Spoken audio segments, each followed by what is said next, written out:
Hey, what's going on, guys? Sergeant's Tech Tips, and welcome to another video on my channel. Now, in today's video, we're going to be taking a look at the Logitech G305 Lightspeed. So, the reason I bought another one of these is, I don't know if you guys know, but I've actually had already one of these. I bought another one. They're super cheap. I'm not sure what I paid for this one, but I'll let you guys know further into the video. The only reason I bought another one is because they're great mice. The battery lasts forever. The only thing I had my old one do, my old one, the battery died recently, but that's because I used it for so much. I was also using a rechargeable battery. Alright, so we're going to go ahead and open the box. I'm not sure what this is all about. I actually have no idea. From what I can tell, the rest of the box is fine. Looks like the flap is a little ripped here, but... Alrighty, guys, so we got the box open. We're going to go ahead and grab the mouse out of the box. Yeah, they do keep the battery out of it, which is good, so it doesn't get all nasty. There's the battery. Why does it come with a cord? Oh, okay, so it's for the adapter. So this is what comes in the box. You obviously get your Duracell battery. This battery lasted for, I want to say, 8 months with my old one. It did fine. I eventually had to replace it, as do everything. But here's the actual cable. Now inside the box, you get your documentation for important safety, compliance, and warranty information. This just tells you how to get the battery out, or put the battery in, and then take the receiver out. Alrighty, so now we can actually take a look at the mouse. Like, look at this thing. It's super light. That's all it's really got going for it. It's light. There's no LEDs on it, which it doesn't need. That's why the battery life's so good. And as far as that, all you gotta do is plop the battery in. You put the negative side in, then the positive side on the inside. But yeah, guys, it's a good mouse. It flows along the table really well, and it actually feels a lot heavier than my old one, but I could just be used to my old one. It's got these two buttons on the side, which I do like, especially for mice, because it's, you know, forward and backwards. I use this more often than you'd think. And other than that, it's basically a basic mouse. There's not really much on the bottom except Logitech and then G305. Then you got the Logitech logo here. This is your DPI button. You can change the DPI with it. And then you got your mouse wheel, which the mouse wheel is actually really good. I think scrolling is good. Yeah, I prefer the mouse wheel on this one. The only reason I like these mice is because they're light, they're affordable, and they, you know, the battery lasts a while. So let's go ahead and plug this in and test it out. Now, as far as the Logitech G Hub goes, there's not too much here. Really, the only thing you can change is the DPI. Now, mine's already preset because I've messed with it before with my old mouse, so it kind of remembered everything. You can actually, with the button on the mouse, you can click it, and it will, it'll change the DPI according to the one you got. So as you can see on screen, it's changing between DPIs as I click the button. Now, I have notifications disabled. I always use 1800 for my DPI, by the way. I have notifications disabled, but if I turn on notifications, it'll pop up a notification in the right-hand corner of your computer. It should do it with Windows 11 as well, but it'll also tell you what DPI you're at.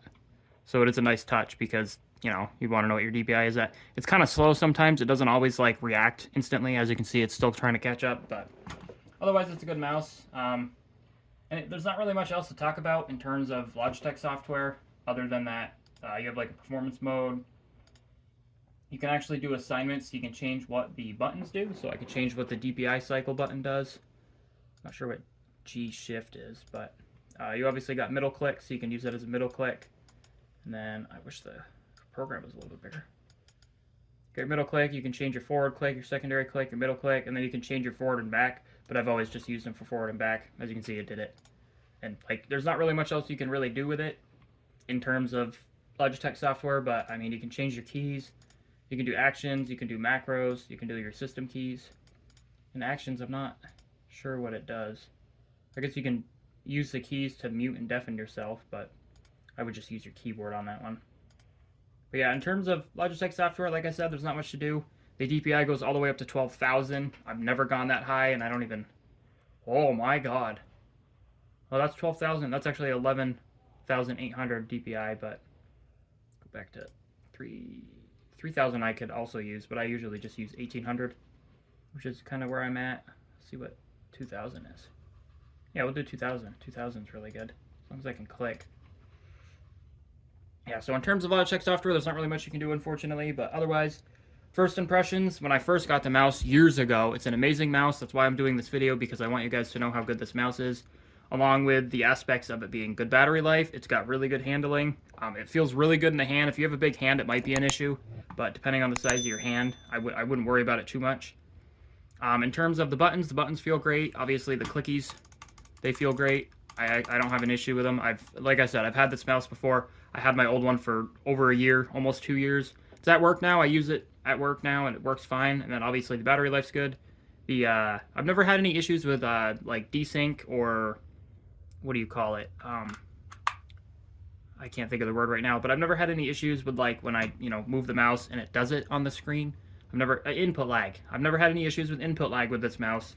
The only issue I've ever had was the battery dying randomly, but I mean, that's to be expected. Stuff like that happens all the time, but yeah, if you guys want a cheap mouse, like I said, I don't know how much it is. Let me look up the price real quick. Yeah, so it's $34.99 on Amazon right now, and I paid $40.72 for it with tax.